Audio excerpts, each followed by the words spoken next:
Hello বন্ধুরা, good morning. মে মাসের শুরুর দিকে মাইক্রো ভ্যারাইটির একটা পদ্মের টিউবার কিনে সেটাকে কিভাবে ছাদ বাগানে বসিয়েছি, কেমন যত্ন করেছি আর মোটামুটি 2 মাসের মধ্যে ফুল পেয়েছি সেটাই আজকে তোমাদের সঙ্গে শেয়ার করব। একটা মাঝারি সাইজের গামলা নিয়ে নিয়েছি। এটা মোটামুটি 35 বা 40 টাকার মধ্যেই তোমরা পেয়ে যাবে। কিছু কিছু জায়গায় যদি অনেকগুলো কেনো 30 টাকাতেও পেয়ে যেতে পারো। যেহেতু মাইক্রো ভ্যারাইটির ছোট গামলাতেই খুব ভালো হবে। প্রথমেই কিছু ভার্মি কম্পোস্ট নিয়ে নিয়েছি। যদি অনেক দিনের পুরনো গোবর সার থাকে তোমরা সেটাও নিতে পারো। নিচের দিকে একদম হালকা একটা ভার্মির লেয়ার দিয়ে দিচ্ছি। যদি হাড় গুঁড়ো শিংকুচি থাকে সেগুলো 1 চামচ করে দিয়ে দিতে পারো। আমার কাছে সেদিন ছিল না বলে দিতে পারিনি। তারপর মাটি আমি ছড়িয়ে দিচ্ছি। এর মধ্যে থেকে যে ছোট ছোট পাথর বা ইটের টুকরো হয় সেগুলো একটু বেছে নিয়েছি।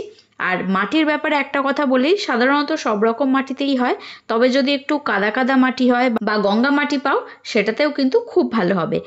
আমার একটা সমস্যা হয়েছিল, সেটা হচ্ছে আমি যেখান থেকে মাটি কিনি মাঝে মাঝে চাষের জমির মাটি দেয়, যে মাটিগুলোতে কিন্তু অলরেডি অনেক সার মেশানো থাকে। চাষের জমিতে তো তোমরা জানোই অনেক সার প্রয়োগ করা হয়, কেমিক্যাল সার প্রয়োগ করা হয়। তো সেই মাটিতে কিন্তু আমি পদ্ম ট্রাই করে দেখেছি, প্রত্যেকবার পদ্মের টিউবার বা রানার সবকটাই নষ্ট হয়ে গেছে।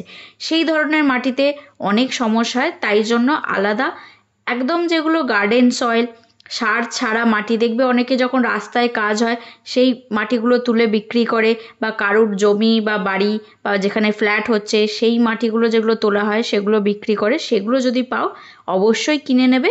সেই সার ছাড়া মাটিতে পদ্ম গাছ খুব ভালো হয়। দেখো আমি টিউবারটাকে কিছুদিন জলে ভাসিয়ে রেখেছিলাম, খুব সুন্দর ছোট ছোট পিঙ্ক রুটস বেরিয়ে এসছে। এবার গামলার ধার বরাবর টিউবারটাকে বসিয়ে দিচ্ছি। পদ্ম সাধারণত রানার ছেড়ে একদম গামলার গা বরাবর গোল গোল হয়ে ঘোরে, এভাবেই বাড়ে। গামলার মাঝখানটা মোটামুটি ফাঁকা থাকে, তাই পরে যখন সার ব্যবহার করব গামলার মাঝেই আমি সব কিছু দেবো। এবার গামলাটাকে জল দিয়ে ভর্তি করে দিচ্ছি। যদি একটা প্লাস্টিক থাকে সেটা মাটির ওপর দিয়ে জল দিলে জলটা ঘোলা হয় না, তবে আমি এরমভাবেই দিচ্ছি কারণ কয়েক ঘন্টার মধ্যে বা কালকে এসেই দেখব জলটা একদম স্বচ্ছ হয়ে গেছে আর মাটিটাও একদম নিচে থিতিয়ে গেছে। টিউবারটা যে সময় আমি বসিয়েছিলাম প্রচণ্ড গরম ছিল, জলটা প্রচণ্ড গরম হয়ে যাচ্ছিল, তাই জন্য কিছু অ্যাজোলা নিয়ে জলের ওপর ভাসিয়ে দিচ্ছি।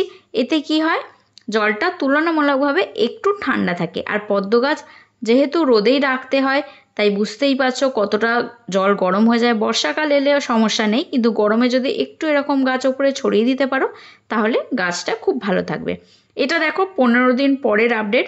জলটা একটু শ্যাওলা শ্যাওলা হয়ে গেছে। নতুন যখন গাছ বসানো হয় এই সময় একটু সমস্যাটা দেখা যায়। তোমরা জলটা মাঝে মাঝে ওভারফ্লো করে দেবে, আর গাছটা আস্তে আস্তে যখন বড় হবে এই শ্যাওলা সমস্যাটাও চলে যাবে। মাঝে মাঝে জলটা যদি ওভারফ্লো করে দাও তাহলে মশাও ডিম পাড়তে পারবে না আর জলটাও পরিষ্কার থাকবে, আর তোমরা কিছু মাছও এখানে ছেড়ে রাখতে পারো।